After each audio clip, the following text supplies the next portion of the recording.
a Deus. Você pode ficar só mais um pouquinho em pé. Eu queria pedir que o presbítero Jair faça essa oração aqui com a gente. Agora nós vamos ouvir a palavra. Hoje segunda mensagem na nossa série de mensagens, Running, correndo na maratona da fé. Agora coloque a mão na direção do seu coração e fala você com o Senhor. Senhor, fala comigo nessa hora. Preciso ouvir a tua voz. Ó Senhor, eis aqui nós, a tua igreja, diante de ti, Senhor. Ó presença maravilhosa, tu, Espírito Santo, tu és tudo que nós temos e o nosso coração já está transbordante da alegria, da presença do teu Espírito neste lugar. Ó Senhor, nós te sentimos aqui presente. E nesta hora, Senhor, que nós vamos ouvir a tua palavra, que seremos ministrados, Senhor, por aquilo que o Senhor já tem colocado no coração do teu filho.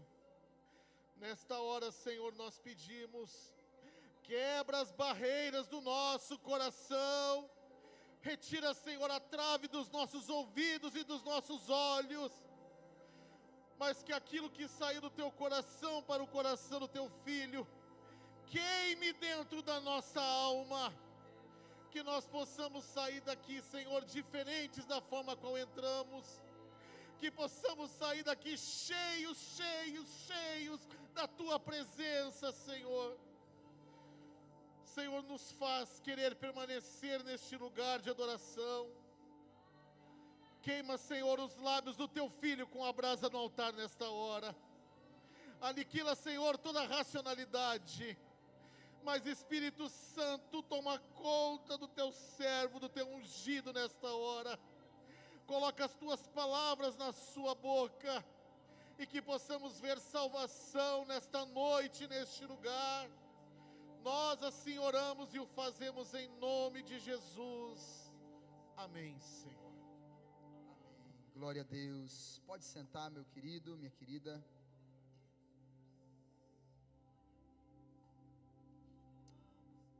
Running na maratona da fé. Hoje nós vamos com o texto de Hebreus 11, de 4 a 7. Nós iniciamos na semana passada com o texto de 12, 1 e 2, falando que é como se nós estivéssemos dentro daquela arena das Olimpíadas, né? Onde ali os atletas disputam as suas categorias ali esportivas, principalmente a corrida, e sempre tem ali na plateia uma grande nuvem de testemunhas. E quem são essas testemunhas que nós vimos no culto da semana passada? São aqueles que antes de nós já correram na maratona da fé. Eu acho muito legal quando a gente vai assistir uma modalidade esportiva, qualquer modalidade esportiva, tá? Tem gente que gosta do futebol. Se você assiste futebol, você sempre vai ver que lá na arquibancada tem uma ala especial, né, onde ficam os jogadores veteranos, que vão lá assistir o jogo, né? Esses dias atrás, né, passando ali a televisão, estava um jogo lá, nem lembro que time que era, né, mas estava assistindo o jogo lá, jogadores, né, de antigamente, né, aqueles jogadores, estava o Zico lá na plateia assistindo o jogo. Então é muito legal que são testemunhos, estão lá, eles também jogaram, eles também foram atletas, e agora eles estão olhando aqueles jovens, aqueles novos atletas jogando. E assim é em todas as modalidades, né? Eu me lembro não me lembro qual Olimpíada foi 2006, se eu não me engano, né? Que estava lá um dos homens que foi considerado um dos homens mais rápidos do mundo, né? Se eu não me engano é Ben Johnson o nome dele, já bem velha guarda, estava lá vendo, né, o jamaicano correndo e quebrando, né, o recorde dele. Então isso é muito interessante saber que estão olhando para nós nessa jornada, nessa maratona que nós estamos correndo, a maratona da fé, pessoas que já viveram já muito mais do que nós, que já correram, que talvez já estão no final de sua carreira. E saber também que aqueles que já partiram, a Bíblia diz que as suas obras os acompanham. Então, quando você lê a palavra de Deus, quando você lembra de algum irmão que já passou por aqui, que foi um irmão de fé, as obras deles continuam falando, mesmo depois de sua partida. Quem não lembra dos irmãos de intercessão, os irmãos de oração? Eu lembro que o pastor Francisco fala bastante. Eu não cheguei a conhecer o papai da irmã Claudete, o irmão, como é que era o nome dele? Anderson, irmão Anderson, mas disse que era um homem de oração, né, Anélia? A Anélia está balançando a cabeça ali. Era um irmão de oração, e as obras desses irmãos continuam falando. Então, nós temos testemunhas que estão nos observando nesta vida, e o legado daqueles que já partiram também, que devem nos motivar a corrermos, a não desistirmos da maratona da fé. E hoje eu quero iniciar a mensagem de hoje, e nós vamos falar, hoje nós vamos começar, não tenho a pretensão de terminar hoje, mas nós vamos falar desses primeiros 3 maratonistas da fé, que nós encontramos aqui nesse texto de Hebreus, de 4 a 7, você pode abrir as escrituras, pode colocar para nós ali também o texto, tá? Eu vou ler na versão revista e atualizada. Então, o texto de Hebreus, capítulo 11, do verso 4 ao verso de número 7, diz assim as escrituras: pela fé, Abel ofereceu a Deus mais excelente sacrifício do que Caim, pelo qual obteve testemunho de ser justo, tendo a aprovação de Deus quanto às suas ofertas. Por meio dela, também, mesmo depois de morto, ainda fala. Versículo 5: pela fé Enoque foi transladado para não ver a morte, não foi achado porque Deus o transladara, pois antes de sua transladação obteve testemunho de haver agradado a Deus. De fato, sem fé é impossível agradar a Deus, porquanto é necessário que aquele que se aproxima de Deus creia que Ele existe e que se torna galardoador dos que o buscam. Pela fé, versículo 7, Noé, divinamente instruído acerca dos acontecimentos que ainda não se viam, e sendo temente a Deus, aparelhou uma arca, ou construiu uma arca para a salvação de sua casa, pela qual condenou o mundo e se tornou herdeiro da justiça que vem da fé. Amém? Curva sua cabeça, feche seus olhos mais uma vez. Pai, obrigado por tua palavra. Nós queremos agora ser ministrados pelo Senhor. Fala conosco em nome de Jesus. Amém e amém. Então, na maratona da fé, nós vamos encontrar muitos desafios e muitos obstáculos. Eu sempre gostei, desde menino, de correr, sempre gostei. Hoje eu estou um tanto quanto sedentário, e pregar sobre maratona é falar para mim mesmo, porque eu, desde antes de casar com a Vanessa, eu falo para ela assim: um dia eu vou correr a São Silvestre, e vou levar o Rodrigo para correr comigo, vai me ajudar, Rodrigo. Eu sei que ele já está correndo, ele e a Tatá já estão aí, né, Tatá? Mas eu sempre falei, desde antes de casar, eu falava assim: um dia eu quero correr a São Silvestre. Eu acho legal, aquela galera toda, né? Tem os atletas profissional, que tem uma largada diferenciada, mas aquela galera toda lá, vamos correr a São Silvestre, 10 quilômetros. Só que para você fazer uma corrida de 10 quilômetros, você precisa dar o primeiro passo. Não adianta eu falar, eu posso passar a minha vida inteira falando assim: eu vou correr uma maratona, eu vou fazer uma corrida, a corrida da São Silvestre, 10 quilômetros, ou uma meia maratona, 24 quilômetros, ou vou correr uma maratona inteira, eu vou correr. Não adianta eu falar que eu tenho desejo, se eu não der o primeiro passo. nenhum maratonista ou um ultramaratonista que corre aí as ultramaratonas de 75 quilômetros, eles começaram já correndo 75 quilômetros.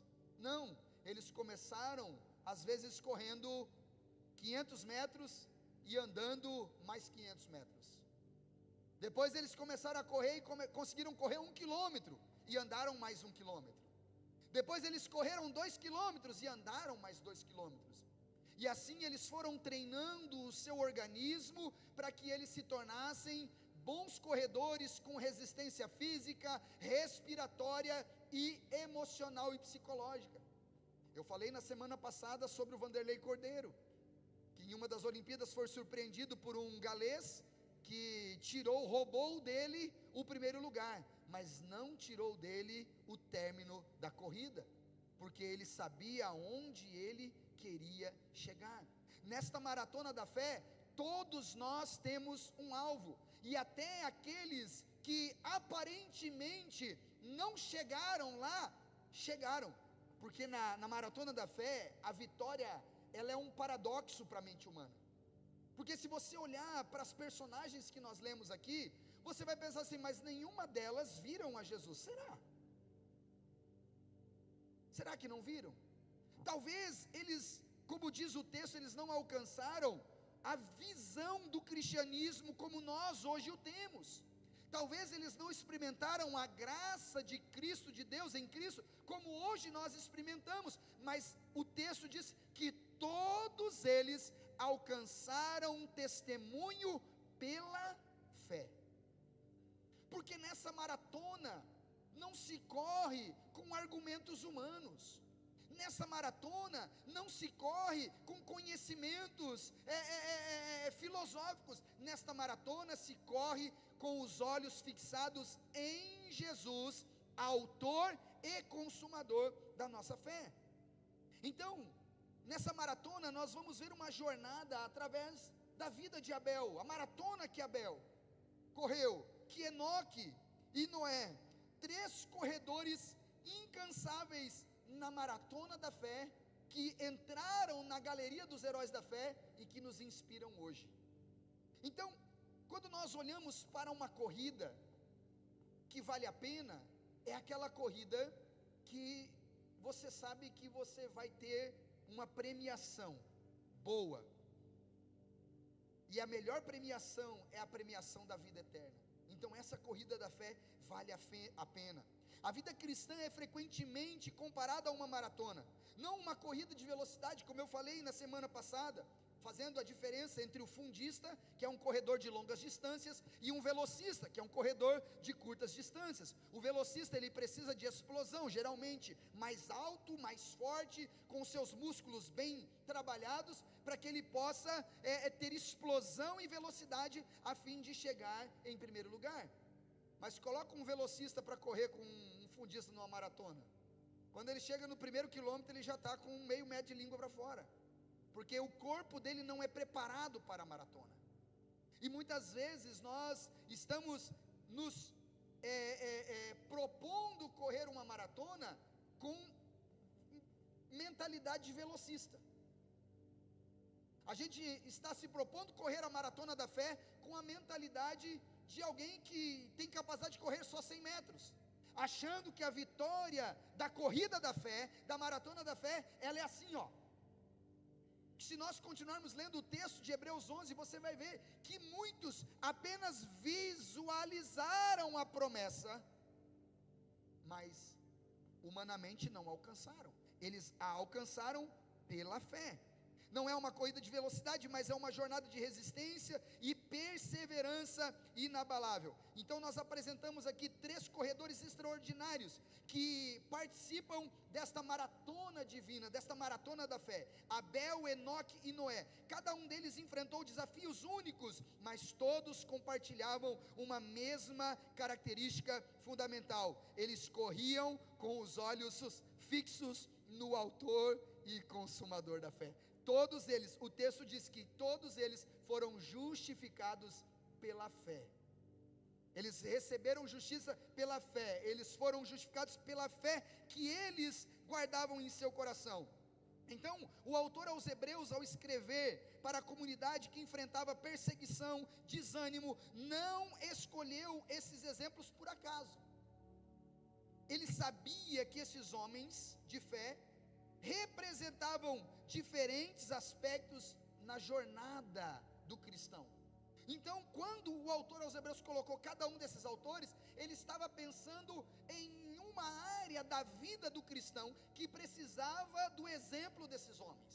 Então, o sacrifício aceitável, a comunhão íntima com Deus, a obediência radical diante do impossível. Hoje nós também estamos correndo a nossa maratona, enfrentando obstáculos modernos, mas eternamente relevantes. O secularismo cresce a cada dia, a apatia espiritual é perceptível, e as pressões desta cultura geram cansaço em nossa caminhada de fé. Por fim, nós percebemos nesses homens que eles tinham uma fé não para fugir da realidade, mas uma fé que os ajudou a encarar a realidade e se enganjar em uma jornada que levaria eles a um prêmio eterno e soberano, que é a presença de Deus e suas promessas.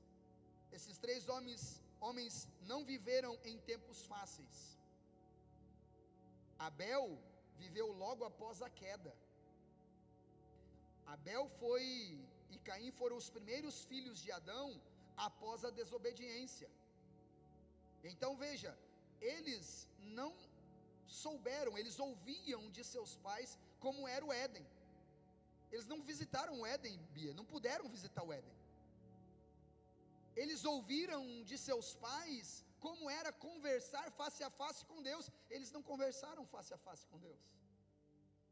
Eles foram privados de todos os privilégios que Adão e Eva tiveram. Eles não tiveram por conta da herança do pecado. Então foi uma jornada difícil. Então eu quero trabalhar com os irmãos que essa fé em tempos difíceis, ela nos capacita a correr com o propósito para terminar bem a nossa jornada, conectando com experiências de nossa realidade contemporânea e descobrindo os princípios eternos desta corrida da fé. Então, quando nós olhamos para Abel, nós encontramos em Abel um sacrifício aceitável, e nós vamos falar mais um pouquinho depois disso, daqui um pouquinho. Então nós vamos olhar para cada um desses maratonistas como uma etapa de uma meia maratona. Vamos dizer que nós estamos numa ultramaratona, 75 quilômetros, e cada um deles estão correndo 25 quilômetros, e esses 25 quilômetros de cada um deles vão nos ensinar muito sobre a nossa maratona de fé. Então na primeira volta nós aprendemos que em Abel existe uma forma correta de adorar a Deus. Na segunda estágio da maratona, nos próximos 25 quilômetros que Enoque corre, nós aprendemos sobre a importância de uma caminhada íntima com o Senhor, de cultivar uma comunhão íntima, fiel e diária com o Senhor. E na terceira estágio, nos últimos 25 quilômetros dessa ultramaratona da fé, nós vemos a vida de Noé, que nos ensina a obedecer a Deus de forma radical, inquestionável e incondicional. Então, olhando para a primeira volta, a volta de Abel, o corredor, o maratonista do sacrifício aceitável, o maratonista da adoração perfeita. Abel, ele surge do cenário bíblico em Gênesis capítulo 4. Então, ali em Gênesis capítulo 4, você pode acompanhar comigo. Vamos lá para Gênesis capítulo 4, logo após a tragédia, né, da desobediência, a queda do homem. Ele foi o segundo filho de Adão e Eva, nascido em um mundo já marcado pelo pecado, pela desobediência, mas ainda não totalmente corrompido. O texto nos informa, vamos ler o texto, capítulo de número 4, a partir do verso 1. Coabitou Adão com Eva, sua mulher, e este concedeu e deu à luz a Caim. Então disse: adquiriu um varão com o auxílio do Senhor. Depois deu à luz a Abel, seu irmão Abel foi pastor de ovelhas, e Caim foi lavrador. Aconteceu que no fim de uns tempos, trouxe Caim fruto da terra e ofereceu ao Senhor. Abel por sua... Olha, Caim também ofereceu, mas ele trouxe fruto da terra. A Bíblia não fala qual fruto da terra ele trouxe, fala que ele trouxe. Mas olha o que a Bíblia fala de Abel. Abel por sua vez trouxe das primícias do seu rebanho e da gordura deste. Agradou-se o Senhor da oferta de Abel. Vamos ler novamente a primeira parte. Abel por sua vez trouxe das primícias do seu rebanho. Abel não trouxe qualquer coisa para o Senhor. Abel não trouxe o resto para o Senhor. Abel trouxe o melhor. Ele trouxe a primeira parte, os primeiros filhotes de seu rebanho. Ele separava todos os primeiros filhotes e oferecia ao Senhor. O momento decisivo na maratona de Abel ocorre quando ele e seu irmão trazem ofertas ao Senhor. Trouxe Caim frutos da terra, uma oferta ao Senhor, e Abel por sua vez trouxe das primícias, obrigado meu amor, do seu rebanho, e agradou-se o Senhor. A narrativa é econômica em palavras, mas rica em significado. João Calvino, no seu comentário de Gênesis, ele diz o seguinte, que há uma diferença entre as duas ofertas, e elas não estavam no conteúdo material, mas na disposição do coração de cada um. Caim também ofertou, mas o texto é claro que ele trouxe oferta, talvez porque ouviu o pai dele falando, tem que ofertar ao Senhor, tem que dar a primícia, tem que dar o seu dízimo, tem que agradecer ao Senhor por aquilo que você tem recebido. E talvez, eu não sei, a Bíblia não diz, eu vou conjecturar aqui, a minha imaginação santificada. Talvez ele falou assim, papai, que isso? Então quer dizer que eu vou ter que dar para Deus o que eu produzo? Que negócio é esse, papai?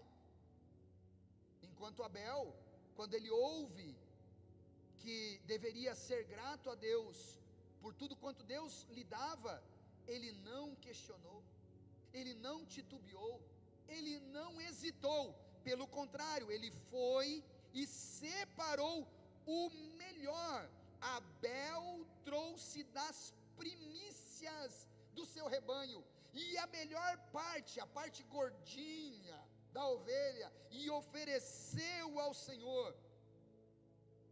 Abel ofereceu um sacrifício que prenunciava o sistema sacrificial que seria estabelecido posteriormente, e profeticamente apontando para o sacrifício de Cristo, a melhor, maior e definitiva oferta de adoração ao Senhor. A superioridade da oferta de Abel não residia tanto na natureza externa do que foi oferecido, mas na fé com a qual ele ofereceu.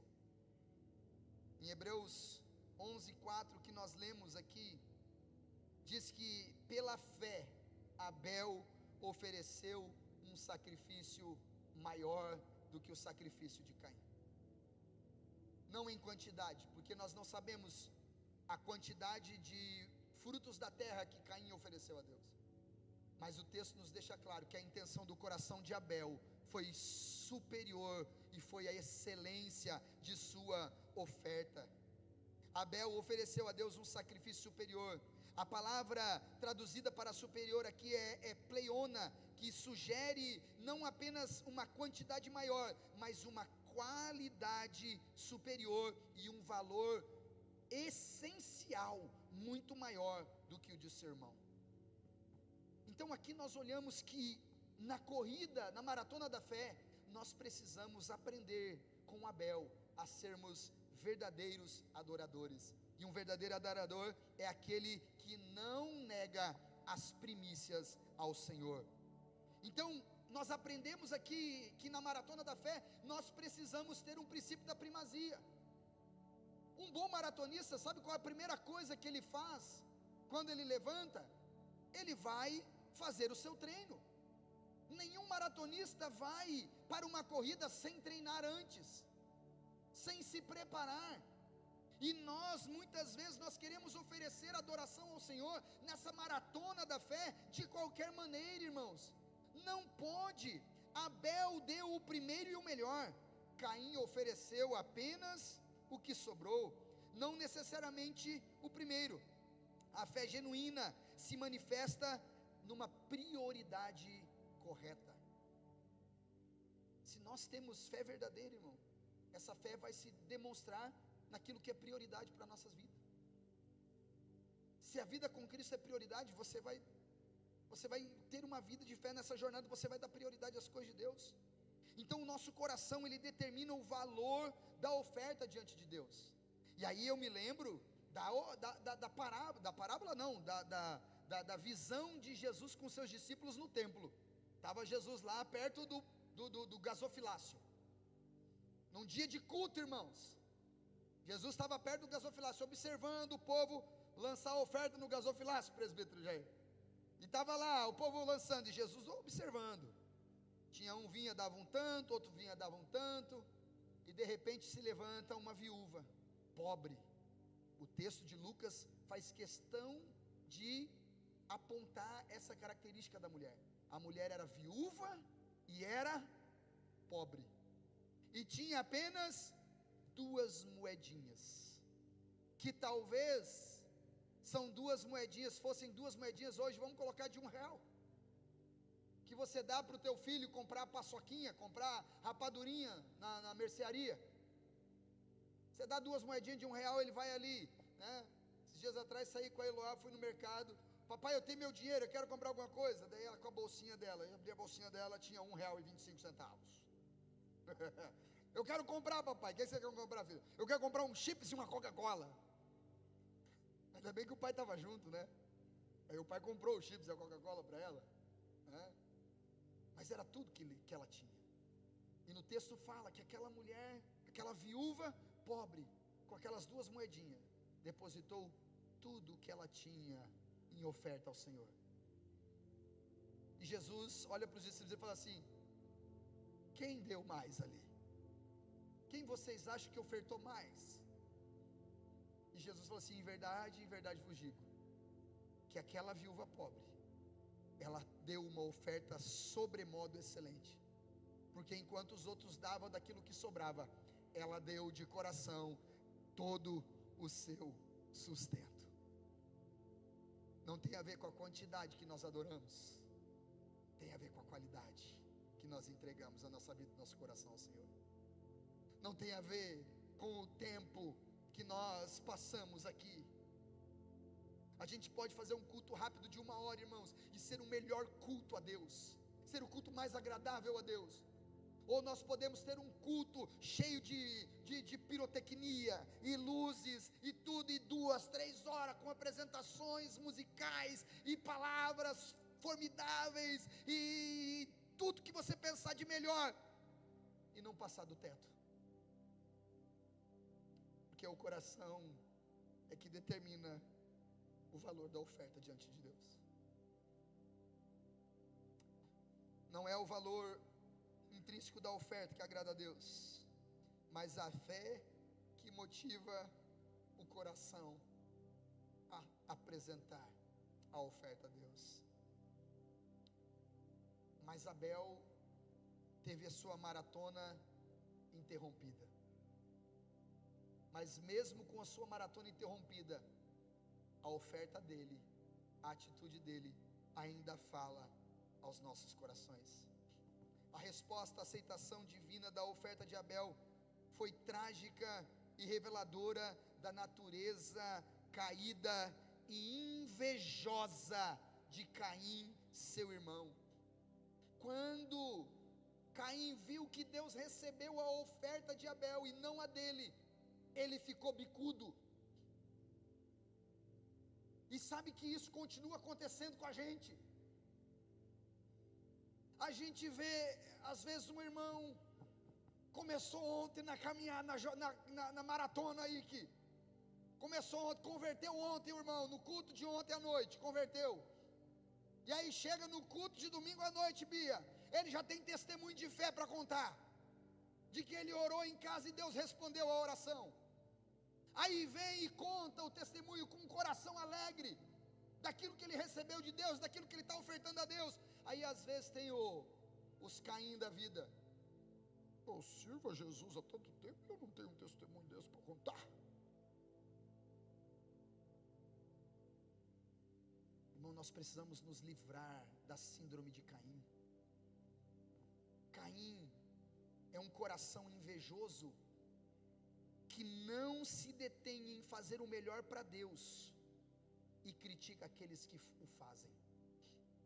Abel tornou-se o primeiro mártir da história, morto não por um crime que cometeu, mas por causa de sua justiça, adoração e fé genuína. Jesus, ele mesmo falou sobre Abel, chamando ele de justo, em Mateus 23:35, estabelecendo-o como paradigma de piedade e perseguição. Não se engane, meu irmão, aquele que se propõe dar uma adoração sobremodo excelente a Deus, vai ser alvo de críticas. Se você deseja ter uma vida mais íntima com Deus, de adoração a Deus, não se engane, nós seremos alvos de crítica. Mas eu quero dizer alguma coisa: você quer agradar quem? Aos homens ou a Deus? Convém agradar a Deus e não aos homens. Então, meu irmão, não dê bola, tampa os ouvidos para aquele que só sabe criticar, para aquele que só sabe falar e não faz nada. Nós somos nesta noite desafiados, à semelhança de Abel, a oferecermos o nosso melhor a Deus.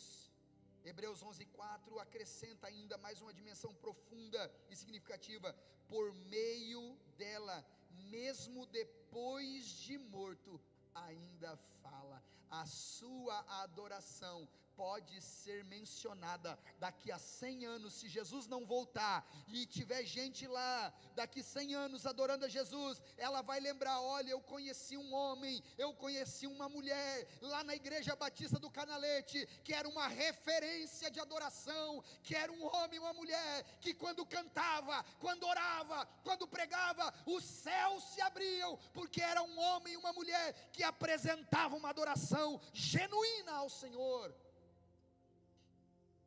A voz de Abel, ela transcende a morte. Seu sangue clamou da terra, Gênesis 4:10, e seu testemunho de fé continua ecoando através dos séculos. Que nós possamos ser nesse tempo semelhantes a Abel, entregando ao Senhor uma adoração genuína, com um coração inteiro, sem estar preso aos rituais externos, mas com um significado espiritual completo. Eu estou reunido aqui para adorar aquele que é digno de honra, glória, louvor e majestade. Eu estou diante daquele cujos anjos se prostram, cujos 24 anciãos lançam suas coroas diante dele. Nós estamos diante daquele que é digno de toda honra, toda glória, toda adoração. Então entregue o seu melhor ao Senhor.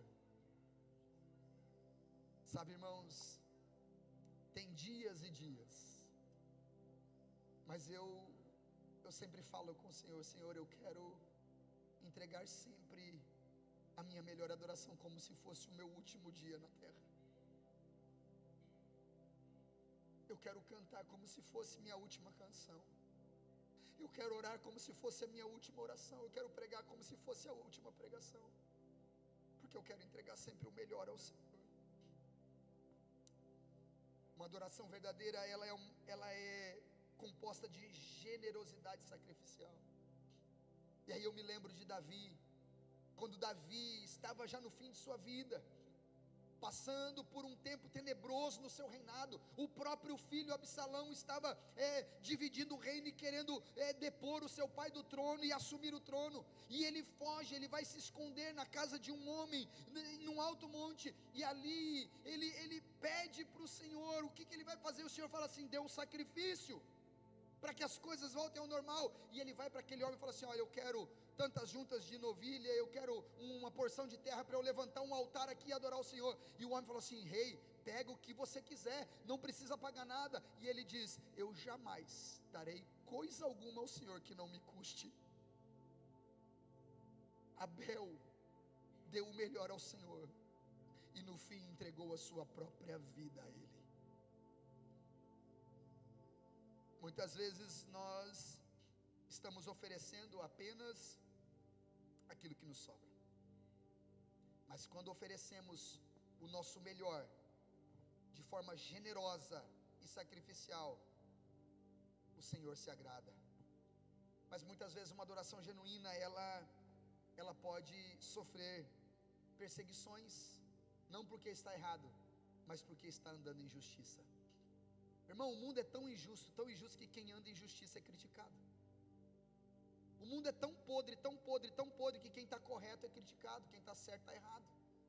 Nós vivemos, é esse mundo que nós vivemos. O mundo está tão virado, tão virado, tão virado, tão virado, que aquele que é fiel é o bobão.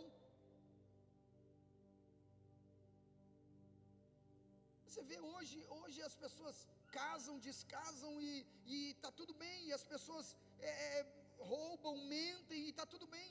Não está tudo bem, porque nós fomos chamados para a semelhança de Abel, apresentar ao Senhor algo verdadeiro, uma adoração genuína.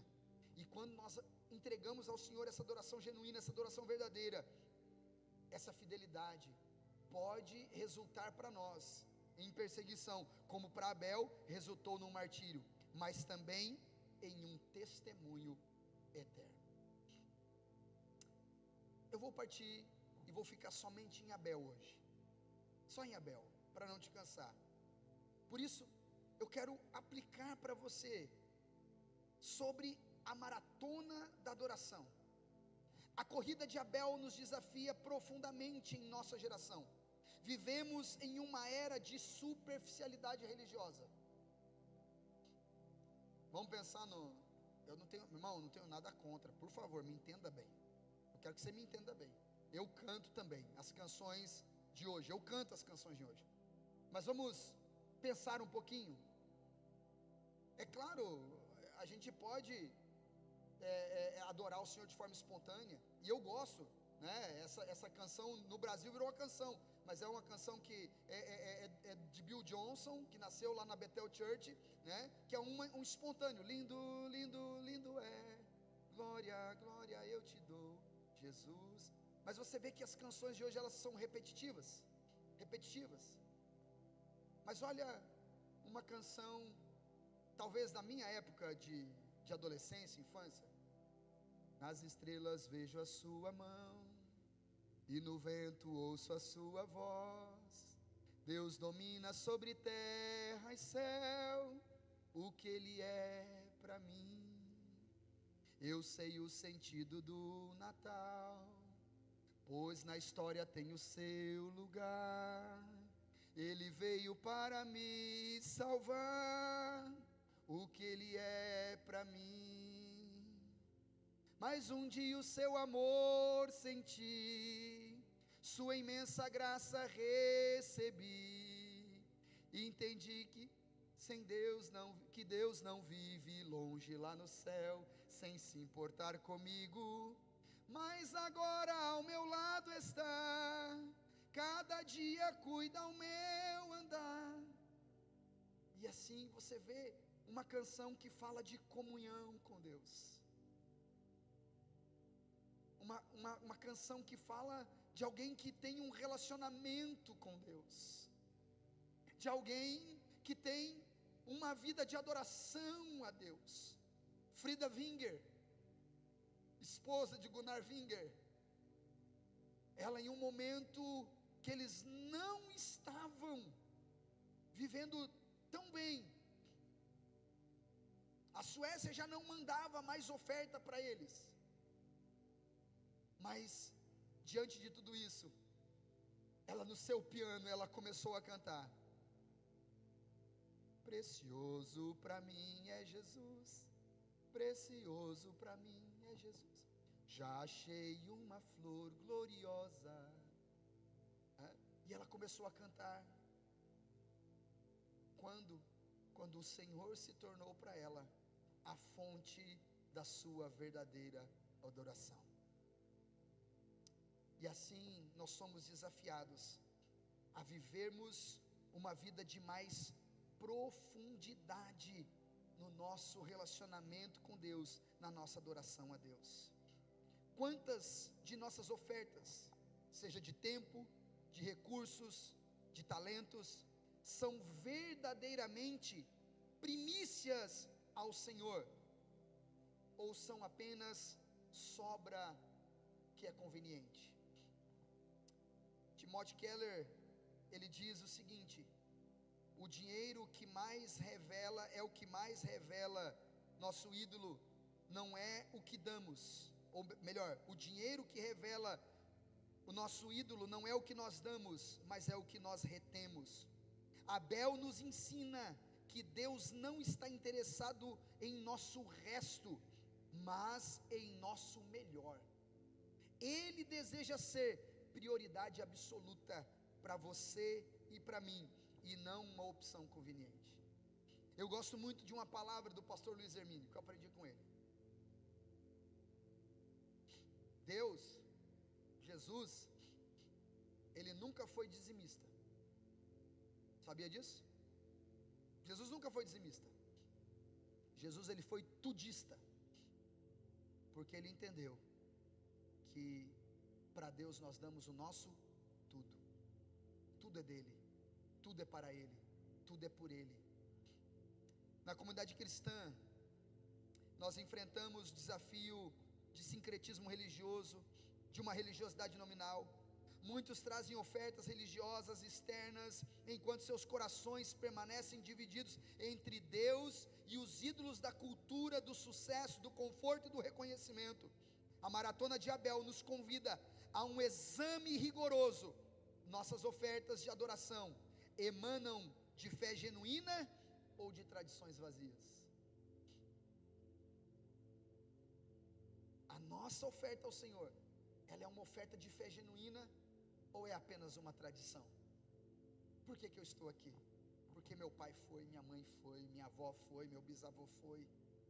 Não, nós estamos aqui por causa daquele que é digno de toda a honra, toda a glória, todo o louvor e toda a adoração.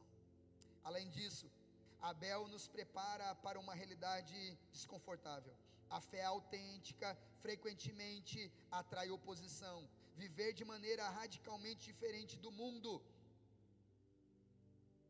priorizando a Deus acima de tudo, pode gerar inveja, incompreensão e até perseguição, como experimentou Abel. A questão não é o que enfrentamos de oposição, mas como respondemos a essas oposições quando elas vêm. Continuemos correndo firmes, irmãos, à semelhança de Abel, ou nós vamos comprometer a nossa fé com as coisas desse mundo? Um desafio pessoal para nós, que nós possamos examinar a nossa adoração diante do Senhor, se nós estamos entregando de fato as nossas primícias ou apenas as sobras convenientes. Que nós possamos identificar, que eu possa identificar a área na minha vida aonde eu preciso dar a Deus o primeiro lugar, ainda nesta semana. Pastora Vanessa fez um desafio para as mulheres de fazer um jejum de Esther, e você escolher um dia para você passar um período ou um dia todo somente na presença do Senhor e oferecer ao Senhor aquele seu dia. Talvez alguns vão fazer por conveniência, mas eu creio que a maioria vai fazer com sinceridade de coração. E tenha certeza, jejum aceitável ao Senhor é aquele que parte de um coração quebrantado e contrito. Que nós, como igreja, possamos avaliar o nosso momento de culto, a nossa adoração. Será que ela reflete de fato os nossos corações verdadeiramente enganjados, ou apenas nós estamos batendo cartão e cumprindo o protocolo da religião evangélica brasileira, aonde precisamos reparar o nosso altar de adoração e passar por uma reforma e um avivamento espiritual. Abel nos ensina que Deus é digno do melhor e do primeiro. Canção de Nani Azevedo, ela nos desafia a isso, adorador por excelência. E nós vamos concluir cantando essa canção. Eu quero dar, a semelhança de Abel, o melhor de mim. Oh, meu irmão, eu quero dar o melhor de mim. Nós precisamos dar o melhor de nós para o Senhor. Ele está prestes a voltar. Eu creio nisso. Os sinais estão aí para quem quiser ver. Vamos ficar em pé.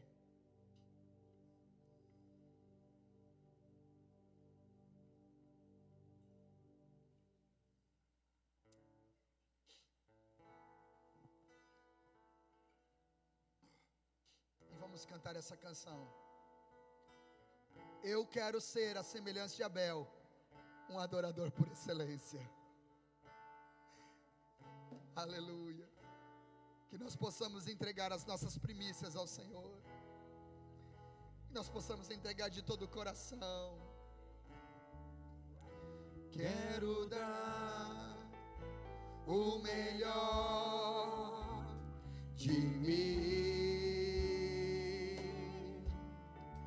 Quero oferecer sacrifício de louvor. Eu quero ser bem mais